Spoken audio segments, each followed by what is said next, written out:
Mukama waffe yeebazibwe balamusizza mu linnya lya Mukama waffe Yesu Kristo. Twebaza Katonda n'ataatuwadde omukisa okulaba ku njuba y'olwaleero. Leero lunaku lwa Sande, mugende musabeko munoonye ku Katonda. Twebaza Mukama atuwadde omukisa ogw'omukka gwe tusse olwaleero. Leero tugenda kutunula mu kitabo eky'Abalamuzi essula ya 6, ngenda tandika ku lunyiriri olw'omusanvu. Olunyiriri olw'omusanvu. Mukama aweebwe ekitiibwa. Twebaza Omwoyo Omutukuvu nate atuwadde omukisa okuwera ku kigambo kya Mukama. Tusaba atuluŋŋamye nga tuwulira ekigambo kye, atuwa amagezi okumanya n'okutegeera, buli omu amutegeeze nga ekigera kye bwe kiri. Olunyiriri olw'omusanvu lugambye nti awo olwatuuka abaana ba Isirayiri bwe baakaabira Mukama olwa Midiyaani, Mukama n'atuma nnabbi eri abaana ba Isirayiri n'abagamba nti bw'atyo bw'ayogera Mukama Katonda wa Isirayiri nti nabajja ndi mu lunyiriri lwa 8, nabajja mu Misiri ne mbalinnyisa, era nabajja mu nnyumba y'obuddu, era nabawonya mu mukono gw'Abamisiri ne mu mukono gw'abo bonna abaabajooga, ne mbagoba mu maaso gammwe, ne mbawa ensi yaabwe. Ne mbagamba nti nze ndi Mukama Katonda wammwe. Temutyanga bakatonda b'Abamoli be mutunuulira mu nsi yaabwe. Naye temuwulidde ddoboozi lyange. Abaana ba Isirayiri Mukama yabaggya mu nsi ya Misiri gye baalimu nga bakaaba nga babonaabona emyaka 400. Mukama n'abaggyayo mu nnyumba y'obuddu, kubanga abaana ba Misiri baakolanga baddu. Mukama n'abaggyayo n'abaleeta mu nsi ey'Abakanani, ensi ensuubize gye yabawa. So Mukama n'abagamba nti temutya, so temutunuulira bakatonda abali muki ab'Abamooli. Abaana ba Isirayiri bano ne bakola ekibi mu maaso ga Katonda, ne bakola Katonda kye yabagaana, ne batawulira ddoboozi lye. Ne batuuka okubanga Abamidiyaani bababonyaabonya. Okitegeera? Kubanga tebaawulira ddoboozi lya Katonda. Ebiseera ebisinga tubonaabona si lwakuba nti mikwano gyaffe gye gitubonyaabonya oba embeera gye gitubona, naye olw'okuba nti tuvudde eri Katonda, tuvudde mu ddoboozi lya Katonda, tetukyawulira ddoboozi lya Katonda, ne twerabira Katonda mu biwonvu bye yatuggyamu. Kati bano abaana ba Isirayiri beerabira ebiwonvu Katonda gye yabaggya, beerabira ennyumba ey'obuddu Katonda gye yabaggyamu, ne bakola ebyabwe.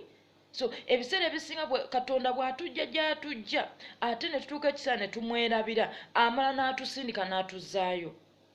Kubanga bw'olaba nga abaana ba Isirayiri bwe baatuuka mu nsi ya Kanani, ne basinza ate ebifaananyi bakatonda b'Abakanani be baali basinzanga, Mukama n'abagwebula mu mikono gy'abalabe baabwe, nti bwe tukola ekibi ne tuva mu maaso ga Katonda, Katonda atuzzaayo gy'abadde atujje.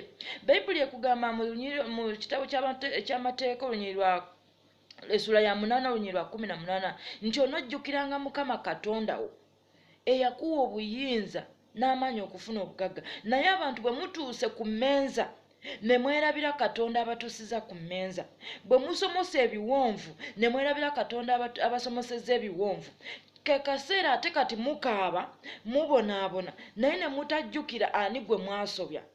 Ebiseera ebisinga tubonaabona olw'okuba nti tuvudde mu makubo ga Katonda, tufiirwa ebintu byaffe kubanga twerabidde oyo abituwa.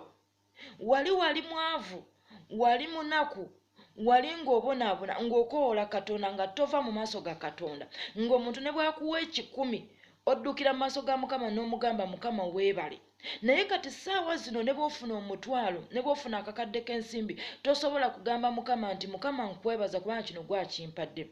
Ssaawa zino ofunye obugagga, naye ogamba gwe wennyini gwe wabwefunira, n'oweerabira Katonda eyakuwa amaanyi agakuzukusanga ku makya buli lunaku, eyakuwanga omukisa ogwakukozesanga ssente ezo n'ozifuna. So abaana ba Isirayiri baabonaabona kubanga beerabira Katonda waabwe ne batawulira ddoboozi lyabwe. Bayibuli ekugambye mu kitabo ky'Amateeka essula ya 28 nti bw'onowuliranga eddoboozi lyange, nti mu lunyiriri lwa 28 kantusomeyo mu essula ya 28 ekyamateeka 28 essula ya 28 olunyiriri olusooka agambye nti awo olunaatuukanga bw'onoonyiikiranga okuwulira eddoboozi lya Mukama Katonda wo okukwatanga ebiragiro bye byonna bye nkulagira leero okubikolanga, Mukama Katonda wo anaakugulumizanga okusinga amawanga gonna agali ku nsi. Olwokubiri nti n'emikisa gino gyonna ginaakujjiranga ginaakutuukangako bw'onoowuliranga eddoboozi lya Mukama Katonda wo. So ebintu bingi tubifunye ffe ne tulowooza nti tubyekoledde n'amaanyi gaffe na mikisa gyaffe. Abamu muzeeyo ne musinza oluusi nga mwalokoka nga mugenzeeko mu masabo nga musoose kugendako mu masabo ne mulokoka. Bwe mwalokoka Katonda n'abawa omukisa, kati ate gwe n'oddayo ne weebaza ki? Ne weebaza bajjajja kubanga gye wasookera n'oteerabira nti wavaayo mu bajjajja nga tebalina kye bakuwadde. Oze eri Katonda n'akuwa naye ate mwerabidde. So abaana b'Isirayiri bano Mukama yabaggyayo mu nsi ya Misiri, okitegeera, n'agoba abalabe baabwe bonna, n'akuba bakabaka bonna abaali bagulumidde mu maaso gaabwe, n'abawanguza n'abatuuza mu nsi ensuubize eya Kanani ekulukuta amata n'omubisi gw'enjuki. Naye bwe baatuuka mu mirembe mu kwesiima ne beerabira Katonda eyabasomosa ebiwonvu, eyabayisa mu nnyanja emyufu. So bw'otunuulira mu kitabo kya Kuva bakugamba nti abaana b'Isirayiri bwe baasomoka mu nnyanja emyufu gundi Musa Katonda n'amuyita ku lusozi ennaku 40, bo ne beekolera bakatonda abaabwe ne bava ku Katonda ne balowooza nti Katonda ow'ennyana gwe bakoze yabasomosezza okubajja mu nsi ya Misiri. Kati naffe abantu bwe tutyo bwe tuli nti Katonda ajja n'atuwa omukisa ne twerabira nti yatuwadde omukisa.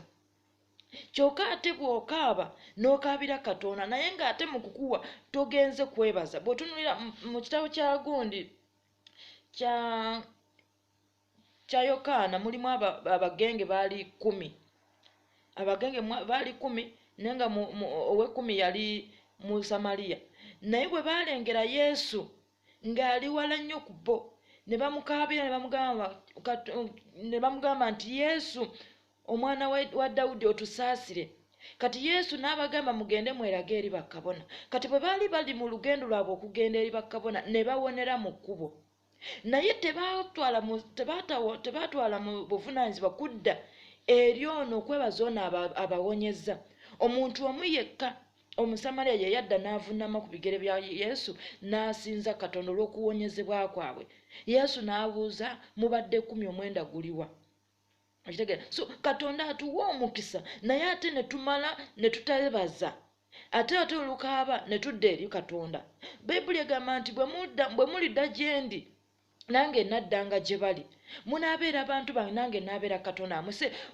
Eyo embeera ekukaabya leero, ekukaabya lwa butamanya Katonda wo, ekukaabya lwa butategera Katonda, lwa butabuulira ddoboozi lya Mukama Katonda wo. Abaana b'Isirayiri baabonaabona olw'okubanga baagaana okuwulira eddoboozi lya Katonda. So mukomeewo eri Mukama kubanga ye yabatuusa mu bifo ebyo, ye yakuwa omulimu ogwo. Abamu mugamba nti ebintu tubikolako ffekka, naye manya buli kimu ky'olina ku nsi, buli kimu ky'okola mulimu omukono gwa Katonda. So nkugamba nti eyo embeera ekubonyaabonye kukaabya ssaawa zino, oyinza okugamba nti baakuloga naye nga tewali akuloga. Naye olw'okuba wagaana okuwulira eddoboozi lya Katonda, wagaana okutambulira mu makubo ga Katonda, y'ensonga lwaki kati ssaawa zino okaaba buli kyokola kifa. So Mukama akugamba jangu komawo. Bitegeera, yagamba nti bwe munadda gye ndi nange ndibazza ne mbayimiriza mu maaso gange, bwe munaayawula eby'omuwendo omungi mu bitagasa. So tukomewo eri Katonda kubanga yatuwa entandikwa.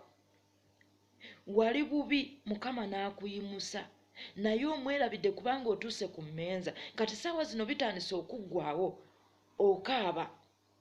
So abaana b'Isirayiri baakola ebibi mu maaso ga Katonda, okitegeera, kubanga baatuuka mu nsi Mukama gye ne batamanya ne beerabira abatuuzizaayo mu nsi eyo.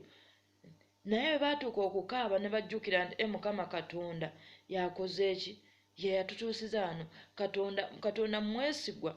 Bw'ovaayo mu kibi kyo n'okomawo n'omwenenyeza, akukomyawo mu maaso era n'akuwa omuntu agenda okukununula mu mbeera eyo. Kati abaana b'Isirayiri bwe baakaabirira Katonda, Mukama yatuma nnabbi n'ababuulira bino byonna. Temwawulira ddoboozi lyange bwe nabatuusa mu gundi, bwe nakola bwenti ne bwenti. Naye Mukama okumanya nga mwesigwa yatuma Gidiyoni n'asobola okununula abaana ba Isirayiri mu mukono gw'Abamidiyaani. So nkugamba nti wakyaliwo omukisa, Mukama akyakwetaaga.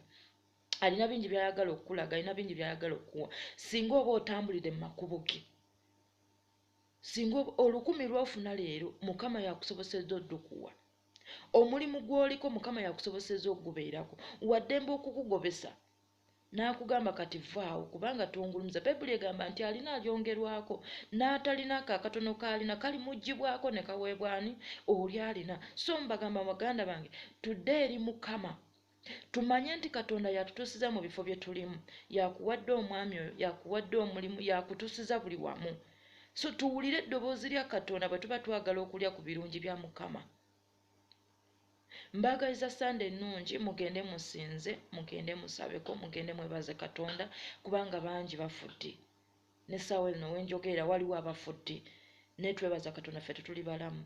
So beera musiimu, weebaze nga buli lunaku, buli Katonda ekintu kyakuwadde weebaze. Ne bwe kiba kizibu, ne bwe kiba weebaze kubanga waliwo solution y'ekyo ekizibu ekizze. Teweebaza Katonda mu bulungi bwokka, wabula ne mu bubi mwebaze kubanga alina solution.